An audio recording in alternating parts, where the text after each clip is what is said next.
교회론 가운데에서 교회의 사명에 관한 부분을 이야기할 겁니다.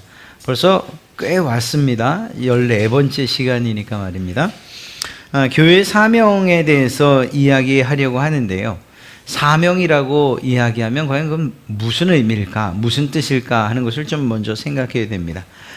우리들 기도하면서도 하나님, 내가 주어진 사명을 잘 감당케 하십시오, 또 도와주십시오, 이렇게 기도하지 않습니까? 선교의 사명을 잘 감당케 하시고 또 뭐 기타 등등 이렇게 사명에 대한 언급을 할 때가 많은데, 이 사명이 과연 무엇을 이야기하는 걸까? 좀 쉽게 이야기하면 어떻게 이야기할 수 있을까?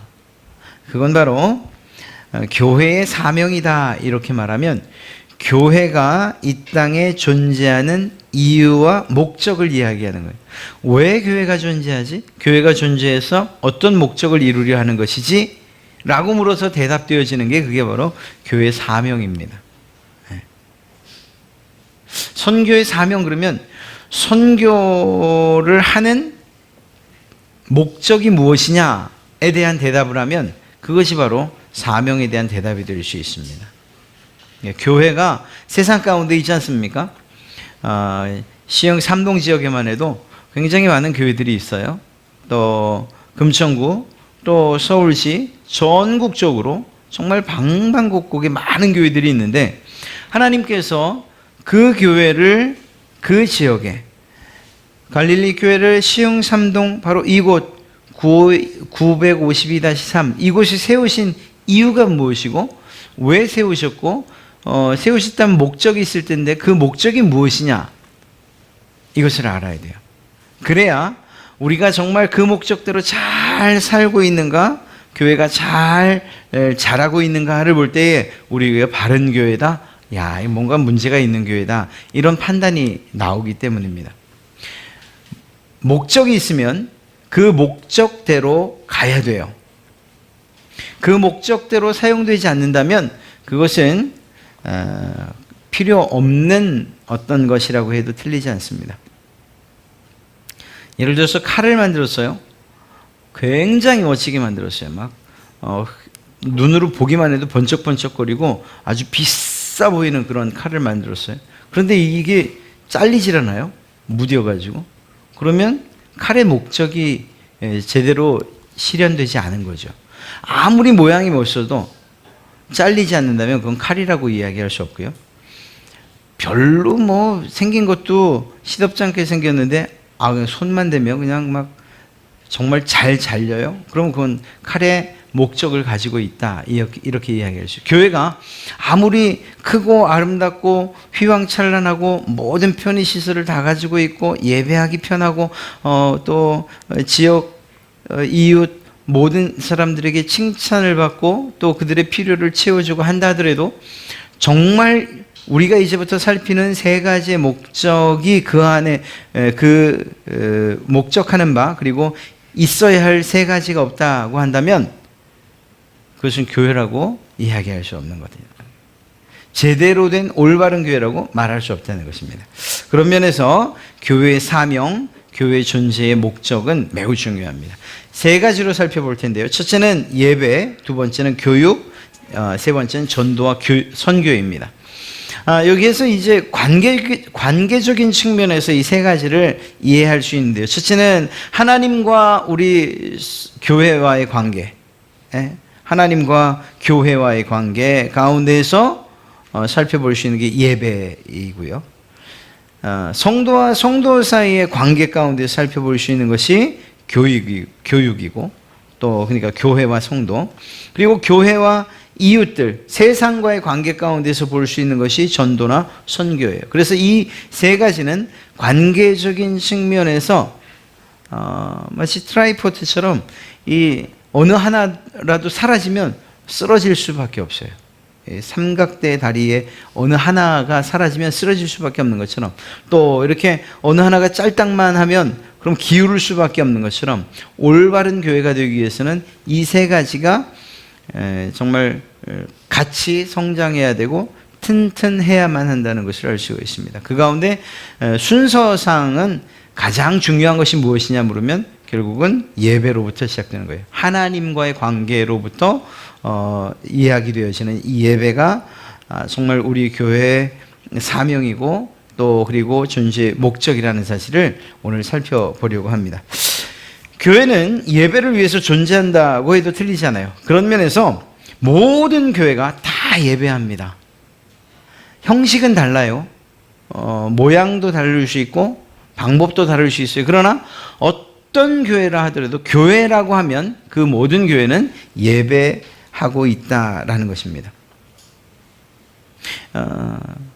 아주 중요한 것은 아니지만 그렇다고 해서 무시할 수 없는 한 가지를 이제 짚고 넘어갈 텐데요.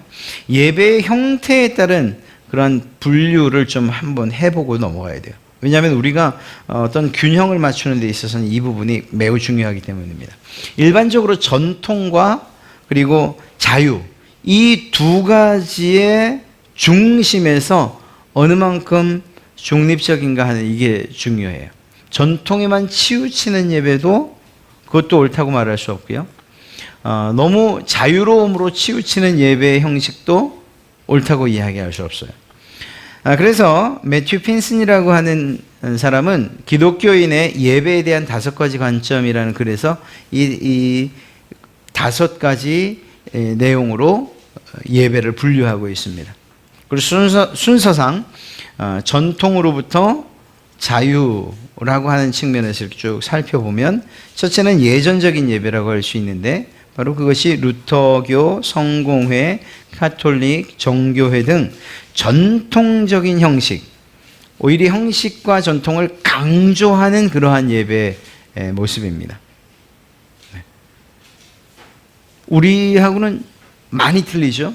그래서 어떤 때 결혼식 미사를 가보면 너무 힘들어요. 사실은 저 같은 경우에도 한번 참석을 해봤는데 앉아라, 일어나라, 뭐 이렇게라 저렇게라 하는 것들이 얼마나 많은지 알 수가 없어요.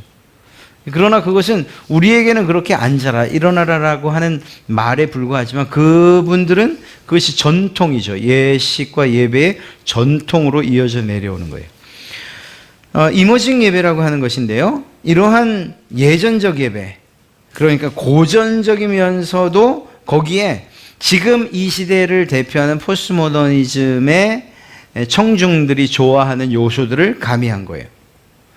예를 들면 예배 가운데 드라마가 삽입이 된다든가 아니면 어떤 공연들 아니면 어떤 쇼를 아니면 예배하는 설교자가 정말 특별한 분장이나 복장을 가지고서 이렇게 예배를 이끌어 간다든가 그래서 청중들이 관심을 가질 만한 어떤 요소들을 예배에다 가미시키는 거죠. 이머징 예배, 떠오르는 그러한 예배라는 그러한 의미인데요. 실제적으로 열린 예배로부터 시작해서 이러한 예배들이 큰 표현은 좀 그렇습니다만 인기를 얻는다고 해야 될까요? 그런 상황들이기도 합니다. 그 다음에 이제 중간에 사실은 저희 입장이기도 하고요. 저희 교회 전통적 복음주의적 예배인데요. 장로교, 침례교, 회정파, 감리교 등 개신교의 전통적 교파들의 예배예요. 물론 장로교라고 해서 다 이런 예배를 드리냐 그건 아니에요. 장로교 안에도 이머징 예배 쪽으로 치우친 교회들도 있고 아예 현대적 교회로 그래서 음악을 중심으로 예배하는 그런 교회들도 있고요. 이렇게 개교회 중심으로 예배의 성향들이 나눠지긴 하지만 일반적으로는 그렇다는 것입니다. 그 다음에 이제 점점 자유가 강조되어지는 교회로 가면 통합적 예배인데요. 예배의 필수 요소는 전통적이에요. 좀 이따 필수 요소와 선택적 요소를 찾아볼 텐데 이제 그것에 관한 필수 요소는 전통적이지만 예배 환경에 대해서는 더 자유로움을 추구하는 그런 예배. 이게 통합적 예배라고 이야기를 하고요. 이건 물론 매튜 핀슨의 이야기입니다. 또 현대적 예배인데요. 현대 음악이 오히려 예배 중심에 자리 잡는 그러한 예배를 이야기합니다. 제가 지금 이거 말씀드린 거는 이거를 우리가 외워야 된다 아니면 이걸 중심으로 우리 교회가 어디 있느냐 이걸 살피고자 하는 게 아니고요. 이러한 예배의 형태에 따른 분류가 있다는 것을 알아야 우리가 지금 우리 그 장로교 입장에서 올바른 예배를 하고 있고 또 그 예배가 옳다 그르다 하는 것에 대해서 인정하고 또 그것을 받아들일 수 있기 때문이에요. 또 한편으로는 우리는 왜 저런 예배를 안 드려요? 우리는 왜 저렇게 예배하지 않아요? 라고 하는 이런 요소들에 대해서 우리가 지금 서 있는 자리가 어디다, 우리 갈릴리 교회가 서 있는 자리 어디다라는 것을 알 때에 그러한 물음들에 대해서 스스로 답을 할 수 있게 되기 때문에 잠시 살펴본 겁니다. 정말로 그냥 분류만 살펴보는 거예요. 중요한 건 이겁니다. 그렇다면 이런 형식 저런 형식 예배들이 참 많은데 중요한 것은 그러면 하나님이 보실 때에 하나님이 보실 만한 그리고 인정하실 만한 바른 예배라고 하면 그건 뭐냐? 이게 더 중요한 거예요. 우리가 예배를 여러분들 드리지 않습니까? 우리가 공예배를 드려요. 그런데 그 예배가 정말 올바른 예배다라는 사실, 이러한 사실을 마음에 확실히 확신하고서 예배 드릴 수 있다면 참 좋지요. 그러나 예배를 드리면서도 이거 하나님이 기뻐하실 만한 예배인가? 라는 이러한 생각을 하면서 그런 의심 가운데 예배한다면 그게 올바른 예배가 될 수 있겠습니까? 그런 면에서 우리는 일단 바른 예배가 무엇인가를 살펴볼 거예요. 그리고 나면 앞서 살펴봤던 이러한 예배 형태에 따른 분류에서 우리는 어떤 한 부분을 선택하게 될 수밖에 없어요. 그래서 바른 예배가 무엇이냐를 먼저 살피는 게 중요합니다. 바른 예배에 있어서 가장 중요한 것은 기준이에요. 바른 예배를 이것은 옳다, 이것은 그르다, 이건 바르다, 이건 그르다라고 할 때에 그 기준이 무엇이냐? 그것은 바로 성경, 하나님의 말씀이어야 된다는 겁니다. 왜냐하면 예배의 방법을 성경을 통해서 하나님이 제시해 주시고 또 계시해 주셨기 때문에, 알려주셨기 때문이죠. 성경에 나타난 대로 예배하는 것이 가장 올바른 방법이라는 거죠. 네. 그런 면에서 볼 때에 우리는 이 기준을 가지고 있으면 여러분들이 혹시 어떠한 교회를 갔을 때 그 교회에서 드려진 예배에 대해서 그걸 가지고 물론 여러분은 깨달은 대로 이건 올바른 예배가 아닙니다 이렇게 외치진 않겠지만 적어도 그 예배에 대해서 그 예배의 자리에 계속적으로 참여하거나 혹은 또 참여하지 않거나 하는 이런 정도의 어떤 그 결단은, 이 판단은 할 수 있지 않겠는가 하는 그런 생각을 합니다. 말씀드린 것처럼 하나님의 말씀이 예배의 방법을 계시해 주고 있기 때문에, 하나님께서 말씀해 주셨기 때문에 그것이 기준이 되어야 되는 거죠. 예배의 최종 권위가 어디 있냐라고 하면 목사가 아니고요, 또 전통도 아니고요. 예배의 최종 권위는 결국은 성경입니다. 그러니까 성경에서 예배하라는 대로 우리는 예배를 해야 되는 거죠. 그런 면에서 오늘 우리가 살폈던 출애굽기 20장 1절부터 11절 사이는 아주 중요한 기준이 돼요. 왜냐하면 우리가 십계명을 살피면서 이미 여러분과 이야기했던 부분인데요. 십계명의 1계명부터 4계명까지는 하나님과 관계된 계명이라고도 말씀드렸지만 그 하나님과 관계된 것 가운데 가장 중요한 예배, 이 예배에 대한 내용을 이 1계명부터 4계명 사이에 역시 담고 있기 때문입니다. 1계명은 예배의 대상에 관한 거죠. 누구에게 우리가 예배하느냐 하는 거예요. 그 1계명을 통해서 우리는 오직 하나님에게만 예배해야 된다는 사실을 우리는 알게 되죠. 두 번째는요, 예배의 방법입니다. 예배의 방법, 어떤 방법으로 예배해야 되느냐? 우상 만들지 말고 나 외에 다른 신들 두지 말고, 그러니까 그 우상에게 절하지 말고 그것들을 만들거나 조각하거나 이런 짓들 하지 말아라 라고 그렇게 말씀해 주시는 겁니다. 가장 중심되는 기준이라고 이야기할 수 있죠. 예배의 자세에 대한 3계명, 하나님, 그러니까 예배를 드릴 때 그 예배자의 마음이 태도보다 더 중요한 거예요. 바꿔 얘기하면 그 마음에 따라서 그 행동과 예배의 태도가 결정되어지기 때문이에요. 도대체 하나님에 대한 믿음도 없고 또 하나님에 대한 어떤 경외함도 없는데 그가 경외하는 모습으로 예배할 수 있다? 그건 가식인 거죠. 이중적 태도인 거죠. 그러니까 우리의 마음이 하나님을 정말 경외하는 마음이라고 한다면 그 태도도, 예배의 태도도 또한 경외함으로 예배할 수밖에 없다는 거예요. 네. 그렇기 때문에 하나님의 이름을, 여호와 이름을 망령되이 일컫지 않는 것, 그것은 우리의 속에서 일어나는 일 같지만 이것은 반드시 겉으로 드러날 수밖에 없는 한 가지 예배의 요소다라고 하는 거죠.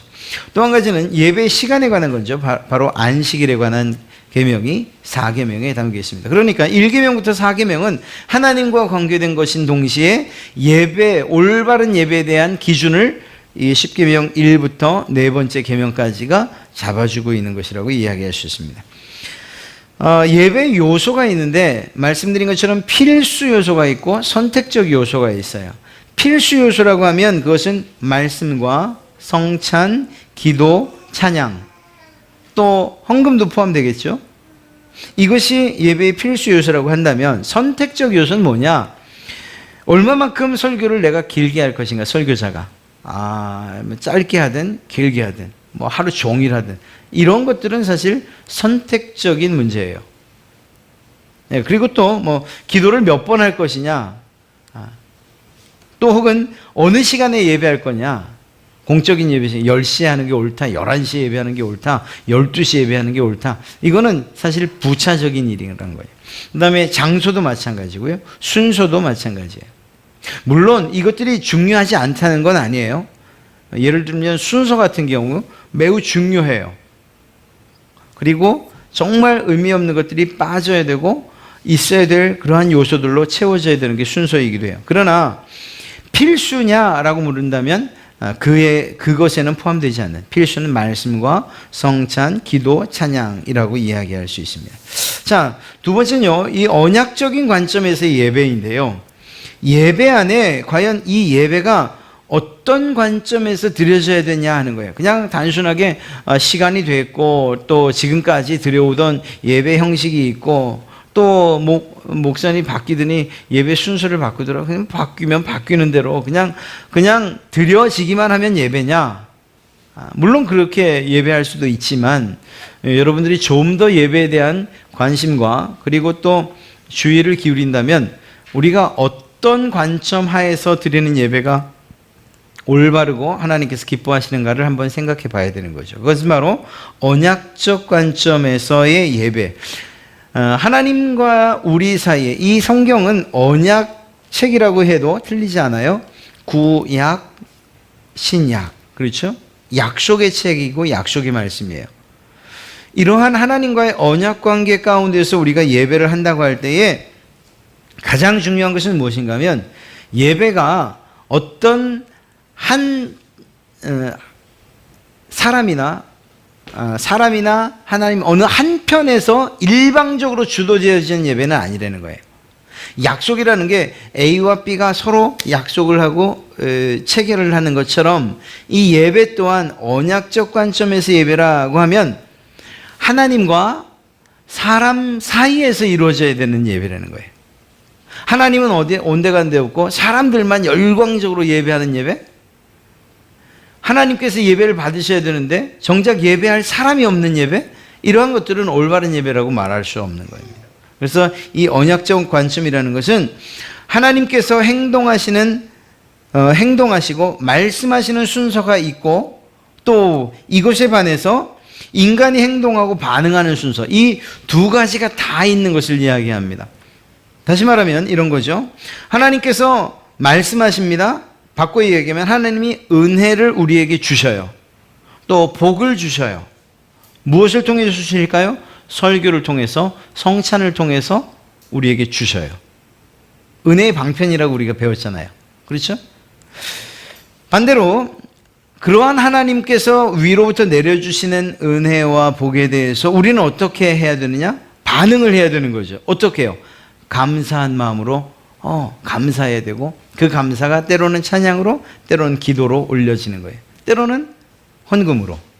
이렇게 위로부터 내려오는 하나님의 은혜에 대한 반응으로서 우리 사람들이 하나님께 올려드려야 되는 것이 있다는 거예요. 이 두 가지가 같이 있을 때 마치 약속하는 두 당사자가 있는 것처럼 하나님과 우리 인간, 그러니까 이 교회가 함께 예배되어질 때 그것을 바른 예배라고 할 수 있고 이것을 언약적 측면에서 예배라고 이야기할 수 있는 것입니다. 언약적 측면은 반드시 다음을 포함해야 되는데 그것이 무엇인가 하면 대화가 있는 예배라는 거예요. 그렇다고 해서 이게 하나님하고 직접적인 막 하나님께서 막 이렇게 말씀하시고 우리는 예 알겠습니다라고 이야기하는 그런 의미는 아니고요. 예배 순서 안에 이러한 하나님이 말씀하시고 우리가 응답하고 하나님이 말씀하시고 우리가 응답하고 이러한 서로 대화하듯 하는 이러한 순서들로 구성되어 있어야 된다는 거죠. 우리 예배를 기준으로 삼아서 이야기하면 그렇습니다. 예배의 부름이라는 시간을 통해서 하나님께서 말씀하신 거예요. 예배 하나님이 여러분들을 초청하시는 거죠. 물론 여기서 목사가 대신해요. 그런 면에서 목사는 인간 편에서 혹은 하나님 편에서의 중간에서의 전달자 입장을 가고 있어요. 어떤 때는 하나님을 대변하고 어떤 때는 사람을 대변하는. 그러니까 누가 이야기하는가, 목사라고 해서 모두 하나님께서 말씀하시는 것 혹은 사람들이 이야기하는 것 올려드리는 것으로만 생각하면 돼요. 두 가지 성향을 다 가지고 있다고 보시면 됩니다. 예배에 부르면 하나님께서 우리에게 말씀하시는 거예요. 그러면 우리가 목사를 통해서 기원하지요. 그것은 바로 교회가 화답하는 거고요. 또한 찬양으로 모든 성도가 함께 하나님께 화답해 올리는 거예요. 그러면서 우리는 죄의 고백을 합니다. 이것 또한 하나님께 드리는 죄의 고백과 회개의 기도이지요. 그러면 그것에 대해서 사죄의 은총이라는 하나님의 말씀을 통해서 하나님께서 용서해 주마 말씀하시는 거예요. 그러니까 마치 대화가 일어난 것처럼 우리는 하나님께 올려드리고 하나님께서 응답하시고 또 하나님께서 말씀하시고 우리가 응답하고 하는 일들이 번갈아가며 마치 대화하듯 이루어진다라는 그러한 의미인 것입니다. 사죄의 선포가 있은 이후에 신앙 고백이 있는데 그것은 교회가 하나님을 향해서 전체가 다 우리의 신앙을 고백하는 거죠. 그러면서 찬송을 올려드려요. 누구에게? 교회가 하나님께. 그리고 기도해요. 맡은 이가 기도하지만 그러나 교회를 대표해서 하나님께 올려드린 거예요. 헌금이요. 감사한 마음으로 다 같이 하나님께 드리는 거예요. 성경 봉독을 합니다. 하나님의 말씀을 목사가 대신 전하는 거예요. 하나님께서 말씀하시는 것이라고 이야기할 수 있죠. 그거에 대해서 성가대를 통해서 비록 성가대가 하지만 그러나 찬양을 하나님께 올려드리고요. 그리고 나면 하나님께서 말씀을 하셔요. 설교를 통해서 우리에게 말씀하시고 우린 또 그것에 대해서 찬양으로 영광을 올려드리고 마지막 축도를 통해서 하나님께서 우리에게 복을 선언하시는 거예요. 이렇듯이 예배 순서가 아무것도 아닌 것이 아니고 오히려 언약적 측면 가운데서 드려진 예배, 그 예배의 형식은 대화의 형식처럼 이루어져 있다는 것을 이해해야 됩니다. 그래서 일방적으로 그냥 설교자가 혹은 이 앞에 선 인도자가 일방적으로 쭉 이끌어가는 것도 아니고 그래서 하나님께서만 말씀하시는 것으로 끝나는 것도 아니고 우리 편만 다 올려드리고 하나님께서 무슨 말씀하시나 이런 것들에 대해서 관심 갖지 않는 것, 이것도 올바른 예배라고 할 수 없는 거예요.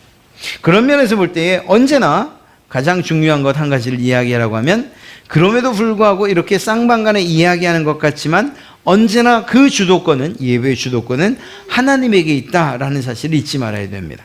그러니까 우리 편에서 예배의 형식이나 혹은 예배의 방식들을 바꾸는 것이 아니고 하나님의 말씀을 기준으로 해서 그리고 그 하나님께서 우리에게 주시는 그러한 은혜와 복을 기준으로 그리고 우리가 하나님께 감사와 찬송을 올려드리는, 그래서 모든 주도권이 하나님에게 있다는 사실을 잊지 말아야 됩니다. 우리가 예배를 얘기할 때 잔치라는 표현을 잘 써요.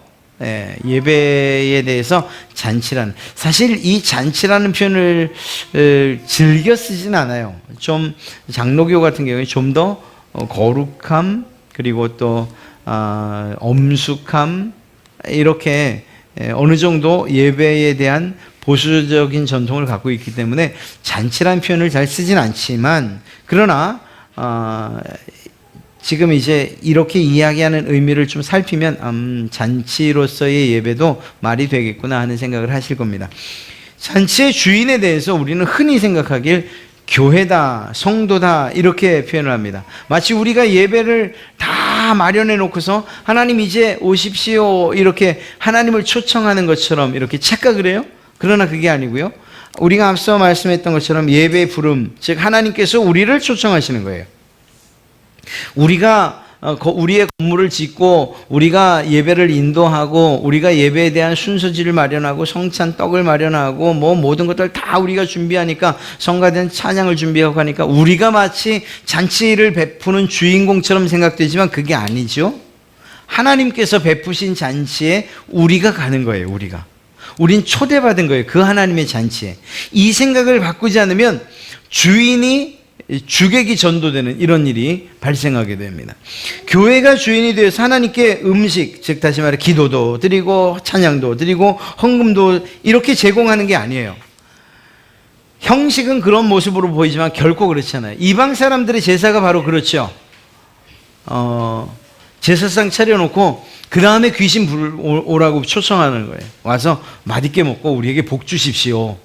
이방인들의 제사도 마찬가지예요. 제물들 쌓아놓고 신약 시대 혹은 또 이 가나안 땅에서 이방 제사들 다 마찬가지예요. 제사 음식들 차려놓고 그리고 또 그리고 나서 모든 것들 다 준비한 다음에 그들의 자기들의 신들을 불러서 이거 먹고 우리 좀 복 좀 주십시오. 이렇게 얘기해요. 우리가 이 부분에 대해서 정말 정확한 생각을 가지고 있지 않으면 마치 우리가 이렇게 모여서 헌금도 준비하고 찬송도 준비하고 기도도 준비하고 우리가 헌신도 다짐하니까 우리에게 복 주십시오 라고 하는 그런 이방 사람들의 제사와 별반 다르지 않은 그러한 예배가 될 수 있다는 거예요. 그러니까 우리가 비록 이렇게 예배 참여하는 예배의 예배자들이 이렇게 선정된 기도, 설교, 찬양, 안내, 기타 등등 예배하는 모든 사람들이 예배를 마련한 것 같지만 그러나 그 주인은 누구시냐? 그 잔치를 배설하신 그분은 하나님이시라는 사실을 잊어서는 안 돼요. 우리는 그저 그 하나님께서 잔치를 베푸시는 데에 그런 음식들을 준비할 뿐이에요. 사회자로서 준비하고 설교자로서 하나님의 말씀을 대언할 뿐이고 찬양대로서 또 기도자로서 우리에게 맡겨진 순서와 해야 될 일들을 할 따름이에요. 그 모든 잔치를 세팅하시는 분은 하나님이시라는 사실을 꼭 기억해야 됩니다. 그럴 때 하나님께서 마련하신 음식, 즉 은혜를 우리가 갈망하게 되는 거예요. 우리가 잔치를 베풀었다고 하면은 우리가 만든 것들을 하나님이 받아주시냐 안 받아주시냐가 관건이잖아요. 그러나 그것이 아니고 하나님께서 우리를 위해서 음식을 마련하셨다니까요. 은혜라고 하는 그 음식들을 우리는요 하나님의 초청에 응해서 마치 성경에 있는 것처럼 왕이 잔치를 베풀 때 그 잔치에 불려나간 사람들이에요. 나는 정식으로 초대된 사람도 아니에요. 오는 사람이 없으니까 길가 가다가 당신 우리 왕잔치 한번 오십시오. 네. 밭에 가서 일하다가 지금 우리 왕이 잔치를 벌렸는데 자리가 비었으니까 와서 오십시오. 이렇게 해서 우리가 초청받은 사람들이에요. 초청받은 사람들. 그런 입장에서 우리에게 중요한 건 왕이 차려준 음식을 맛나게 먹는 게 중요한 거예요. 하나님께서 우리에게 주신 그 은혜, 그것은 우리가 어떻게 해서 받을 수 있는 것이 아니고 하나님 편에서 일방적으로 주어진 것이고 교회를 위해서 행해 주신 일이에요. 더 정확하게 말하면 그 은혜는 예수 그리스도와 관계된 일, 예수 그리스도라고 말할 수 있어요. 이러한 은혜를 하나님께서 마련해 주신 거예요. 마치 음식을 쫙 차려놓고 우리를 부르신 것처럼 그런 의미에서의 잔치라고 이야기해야 되는 겁니다. 잔치로서의 예배를 이야기할 때에 이제 잔치상 차려라, 이제 하나님 오신다 이렇게 생각해서는 절대로 이건 정말 잘못 생각하는 것 가운데 하나예요. 비록 예배의 순서를 맡은 사람들이 있지만 그러나 그 잔치를 베푸신 분은 하나님이시다. 우리는 그 잔치에 초청된 사람이고 하나님께서 마련하신 음식, 그 만난 은혜들을 맛보고 누려야 될 사람들이라고 생각하는 것. 그때 올바른 감사가 나오는 거죠. 마르다가 왜 불평하죠? 정말 뭔가를 예수님에게 해드려야 되는데 왜 마리아는 그냥 그 앞에 앉아갖고 턱 꿰고서는 예수님 얼굴만 빤히 쳐다보고 뭔 얘기를 하는지 그 마리아 좀 내보내십시오. 나 힘들어 죽겠습니다. 바로 여기서 이제 불평이 나오기 시작하는 거예요. 예배를 잔치라고 할 때 그 잔치상을 우리가 차린다라고 생각할 때 그때 비로소 불평이 나오고 원망이 나오는 거예요. 즐거울 땐 괜찮죠? 마음이 막 상하고 힘들고 집안에서 대판 싸우고 와갖고 그 다음에 예배를 준비해야 된다? 그러면 그때부터 막 짜증이 나는 거예요. 잘못된 생각입니다. 예배의 배설자, 예배라고 하는 잔치를 베푸신 분은 우리가 아니라 하나님이세요. 우리는 그 자리에 참석해서 그분이 차려놓은 맛있는 은혜를 맛보기만 하면 되는 것. 이것이 바로 잔치로서의 예배라는 겁니다. 여기서 이제 은혜와 예배를 한 번 더 찾아보는데요. 은혜를 받습니다. 언제 받죠? 예, 하나님의 말씀을 통해서, 성찬을 통해서 받아요. 공적 예배 가운데서 받아요. 그러면 그 은혜에 대해서 우리는 어떻게 하죠? 감사하죠. 감사를 어떻게 표현한다고요? 기도로, 찬양으로, 헌금으로 우리는 표현해요. 이거 공적 예배에서 드려지는 거예요. 은혜를 받고 은혜에 대해서 반응하는 것. 그런데 이 은혜라고 하는 게 이렇게 공적 예배 안에서만 끝나냐? 그건 아니에요. 은혜 받은 사람의 가장 큰 특징은 예배라고 하는 공적 예배뿐만 아니라 그 외에 우리가 살아가는 세상 가운데에서 그 은혜가 실천되는 것으로서 완성되는 거예요. 우리의 은혜라고 하는 것이 완성되는 것은. 그러니까 여러분이 은혜를 받았다라고 할 때는 기본적으로 하나님께서 주시는 말씀과 성찬을 통해서 은혜를 받아요. 그리고 그것에 대한 반응이 예배 가운데 일어날 때 은혜를 받았다. 또 그리고 그 은혜에 감사한다. 여기까지 마무리가 되는 거예요. 그러나 실제적으로 하나님이 우리에게 원하시는 바는 은혜 받았어? 그러면 세상 가운데서 은혜 받은 자처럼 살아! 라고 명령하고 계시다는 거예요. 이 부분을 우리가 너무 놓치기 때문에 그냥 은혜 그러면 교회 안에서만 일어나는 일로 생각하는 거예요. 은혜를 받았고 그 은혜에 감사한다면 그 받은 은혜대로 실천하고 살아가는 곳이 세상이라는 사실을 잊지 말아야 돼요. 그런 점에서 우리 모든 성도들은 저를 포함해서 점점 더 인격적인 변화를 늘 체험해야 돼요. 더 인격적으로 변해가야 돼요. 더 인격적으로. 매주 은혜를 받았다라고 하면 그 은혜가 우리의 인격에 영향을 미쳐야 되고 그 인격, 변화된 인격으로 살아가야 돼요. 이게 안 되니까는 예수 믿는 사람들이 그렇게 욕을 먹는 거고요. 사회적으로 지탄을 받는 거예요. 교회 안에서만 은혜를 이야기하기 때문에요. 그러나 성경이 이야기하는 하나님께서 우리에게 은혜라고 이야기할 때 그것은 예배 안에서 이루어지는 주시고 그것에 대해서 반응하는 그 예배 안에서의 은혜뿐만 아니라 세상에서 그 은혜를 실천하고 또한 구현해가는 과정까지도 포함된다는 사실을 꼭 기억해 주셔야 됩니다. 그래서 삶의 예배라는 이야기를 그래서 우리가 하고 있는 거예요. 한 주간 세상에서 하나님께 영광을 돌리고 또 이웃을 사랑하고 전도와 선교의 삶을 살기 위해서 우리에게 필요한 것이 무엇인가? 바로 은혜예요.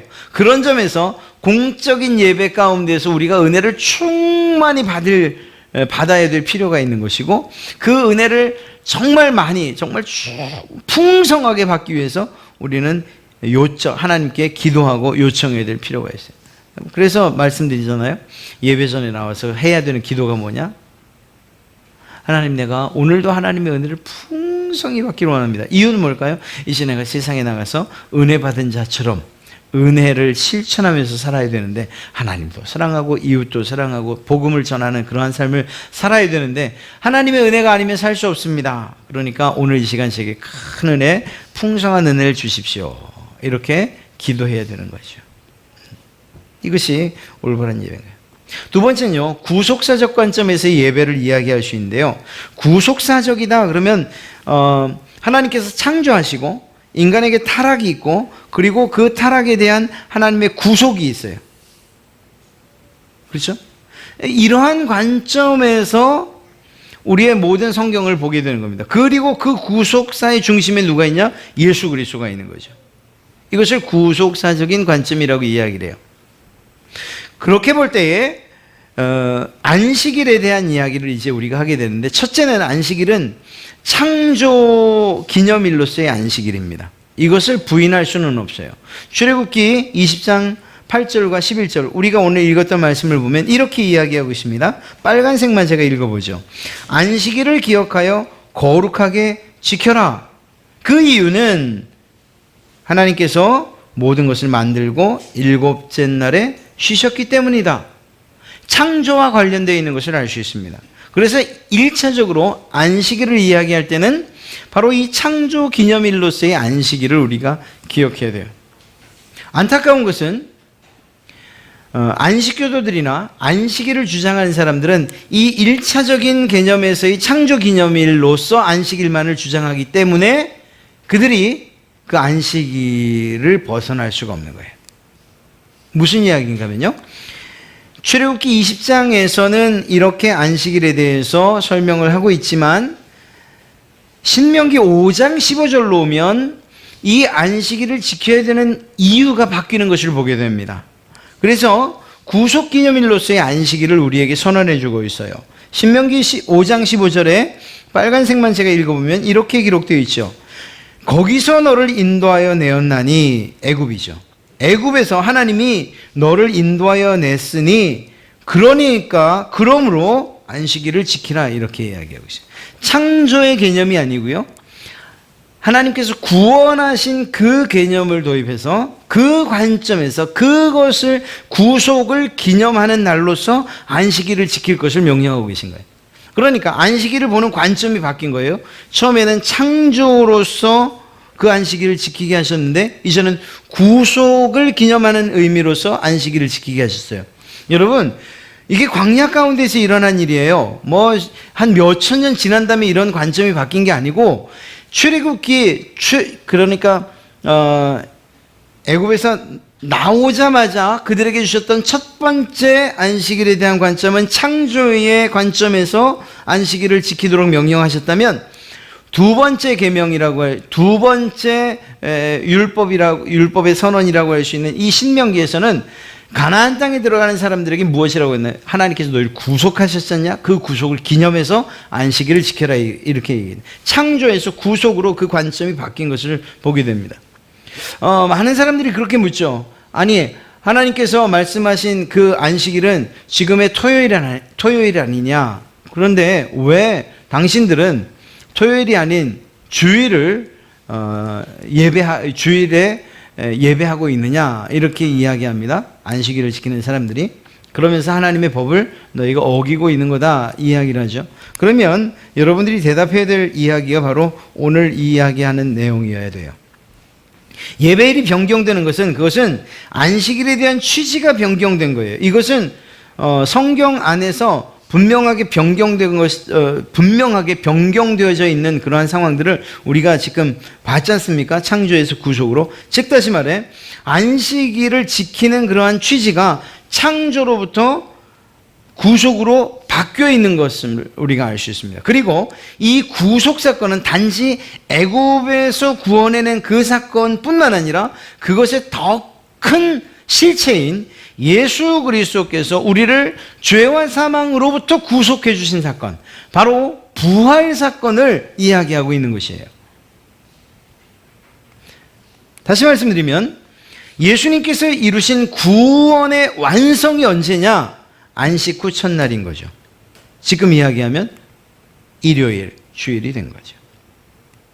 그러니까 단순하게 창조의 개념이라기보다는 하나님께서 이스라엘 백성들을 애굽에서 구원해내신 사건처럼 우리 죄로 인해서 죽을 수밖에 없고 또 그 죄의 노예로 있던 우리를 구원해 주신 그 구속의 완성 사건이 예수님의 부활로서 이루어지고 성취된 것이 아닙니까? 그렇기 때문에 우리의 주일의 이 안식일로부터 주일의 변화는 성경적으로 매우 타당할 수밖에 없는 거예요. 그러면 창조하고는 아무런 관련이 없냐? 그건 아닙니다. 오히려 이 주일을 어떤 측면에서 바라봐야 되느냐? 옛날 하나님께서 세상을 만드실 때의 창조를, 그것을 예전의 창조라고 이야기한다면, 이 주일날, 즉 예수 그리스도의 부활을 통해서 우리는 어떤 창조를 경험했는가? 새로운 창조.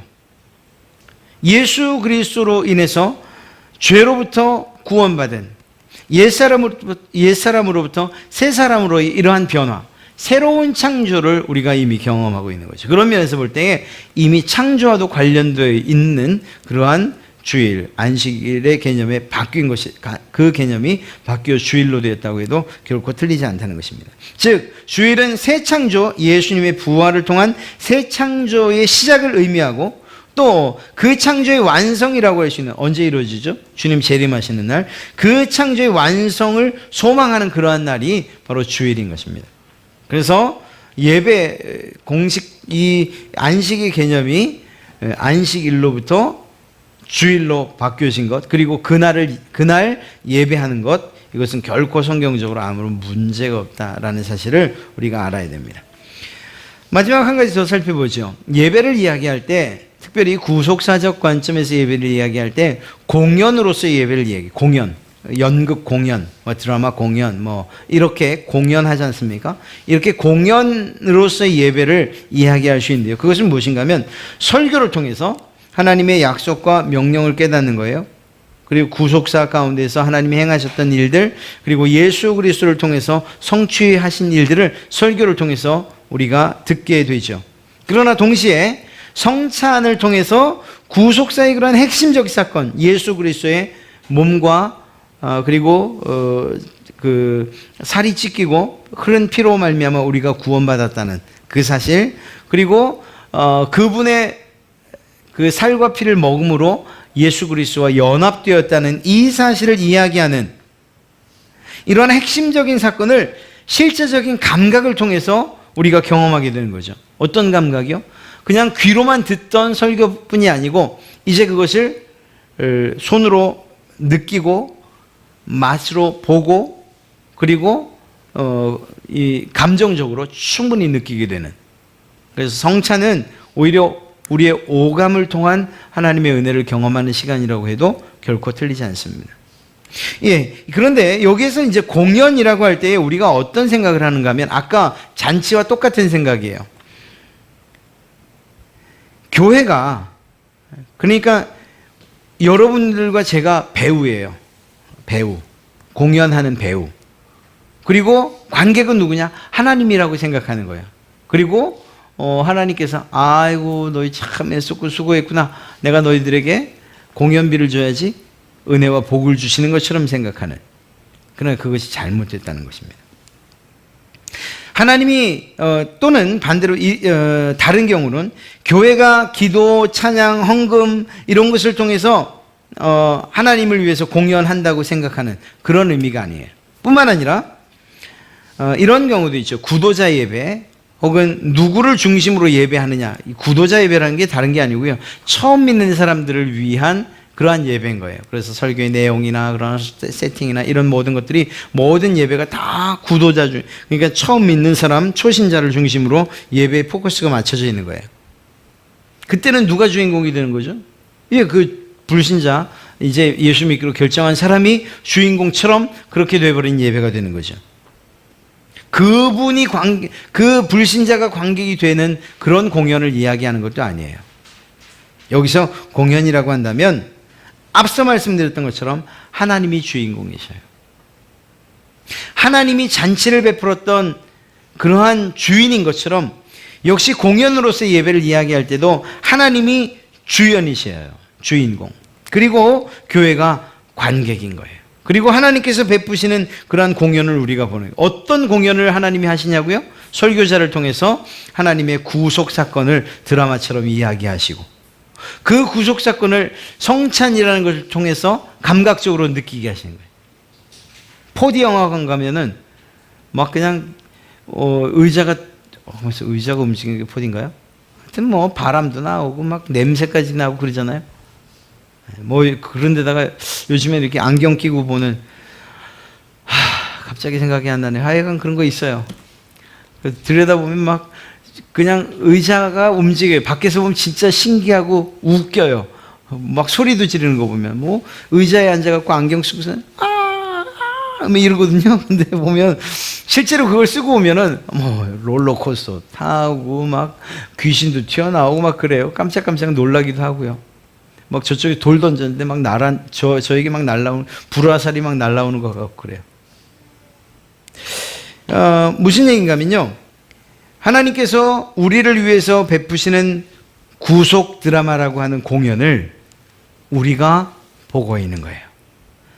때로는 설교를 통해서 하시는 그러한 드라마를 우리가 듣는 것이고, 성찬을 통해서 우리에게 보여주시는, 감각적으로 느끼게 하시는 구속 드라마에 우리가 관객으로서 참여하는 것이라는 겁니다. 구속 드라마의 주된 내용은 뭐라고요? 창조, 타락, 구속, 그리고 새로운 창조. 그런 면에서 볼 때에 이제 우리가 어떻게 예배해야 되는가 하는 정답이 나와요. 우리가 청중으로서 공연을 관람한다라고 할 때에 일반 공연을 관람하는 사람들이 어떻게 보는가 하는 것들을 생각해 보면 그렇게 어렵지 않을 거예요. 무슨 말인가 하면 하나님의 은혜의 그 공연에 대해서 열심히 관람하는 거예요. 비싼 돈 주고서는 하품하고 있고 막 힘들어하고 졸고 있고 그러면 그건 제대로 된 청중의 자세가 아니죠. 열심히 준비한 배우들과 그리고 그 공연을 위해서 수고한 모든 스태프들에 대한 예의가 아니죠. 눈 뚫어져라고 그냥 관심 있게 그렇게 봐야 돼. 우리가 예배를 어떻게 드려야 되냐? 하나님께서 우리를 위해서 마련하신 그러한 구속 드라마, 그리고 그 은혜를 우리에게 전달해 주기 위해서 많은 사람들을 세워서 예배를 준비하셨다면 그 예배에 정말 열심히 관람하는 거예요. 그냥 눈으로만 귀로만 관람하는 것은 아니고요. 오히려 그 은혜의 공연에 대해서 적극적으로 반응하죠. 때로는 아멘이라고, 때로는 기쁨으로, 때로는 즐거움, 또 우리가 예배 후에 믿음과 소망, 사랑, 이러한 기타 등등.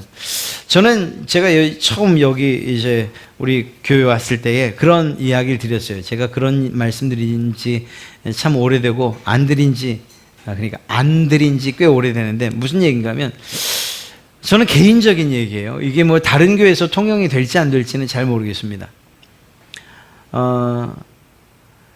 하나님의 말씀을 들을 때 어떤 반응이, 설교자와 사이에 반응이 좀 있으면 좋겠다 하는 그런 생각을 해요. 가장 흔한 반응은 아멘이겠죠. 그런데 아멘을 좀 지나쳐도 괜찮다고 생각해요. 기쁨은 기쁜 대로 그 기쁨을 좀 표현하기도 하고, 탄식스럽고 정말 한심스러우면 그러한 표현을 큰 한숨으로 그냥 표현 좀 하셔도 되고요. 또 때로는 뭐 예배 방해되지 않는다면 그냥 같이 오신 분들하고 이렇게 좀 지금 전해지고 있는 이야기에 대해서 잠시 이야기를 해도 괜찮고요. 어떤 방식으로든 예배에 대한 반응이 여러분에게 있어야 되지 않겠는가 하는 그런 생각을 해봅니다.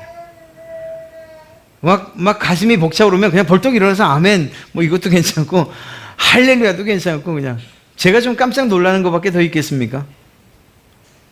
정말 너무 기쁘고 즐거우면 하하하하 이 웃기도 좀 하시고. 제가 너무 놀랄려나요? 그러나 그냥 지루한 정말 재미없는 공연을 보는 것처럼 그렇게 그냥 눈 감고 또 때로는 하품하다가 가는 것보다는 반응하시는 것이, 그것이 훨씬 그 공연을 준비하신 하나님에게 올바른 예의가 아닐까 하는 그런 생각을 해봐요. 이거잖아요. 왜? 제가 늘 말씀드리잖아요. 이게 신방을 가잖아요. 신방 가면은, 이거 벌써 몇 번 말씀드려서 또 말씀드리기 죄송한데요. 우리 교회 말고요. 예전에 있던 교회 어디 가면, 하여튼 권사님들 사이에 경쟁이 생겨요. 신방하면은.